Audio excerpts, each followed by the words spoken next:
যে কোনো রাজ্য কেন পৃথিবীর যে কোনো রাষ্ট্রকে আমি চ্যালেঞ্জ করতে পারি উন্নয়ন দিয়ে। তার কারণ আমাদের সবকিছু কেড়ে নেওয়া সত্ত্বেও, আমাদের বঞ্চনা করা সত্ত্বেও, আমাদের দিল্লি আমাদের ভাতে মারা সত্ত্বেও, মনে রাখবে 1,18,000 কোটি ছাড়াও আরো 41,000 crore যেটা দেওয়ার কথা ছিল সেটাও দেয়নি। এবার যুক্ত করুন সংখ্যাটা কত হয়। আমি বলছি না, গভর্নমেন্ট অফিসাররা বলছে।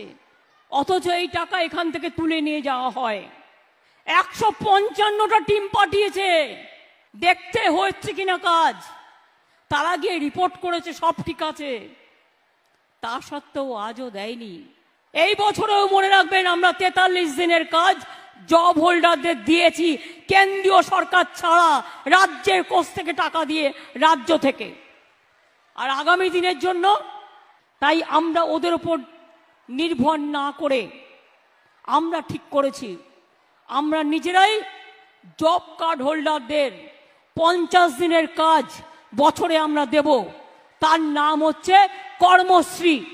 21 লক্ষ জব কার্ড হোল্ডার যে টাকাটা তারা পায়নি কাজ করে, সেই টাকাটা 21শে ফেব্রুয়ারি থেকে তাদের ব্যাংকে চলে যাবে, ডাইরেক্ট ব্যাংক অ্যাকাউন্টে চলে যাবে।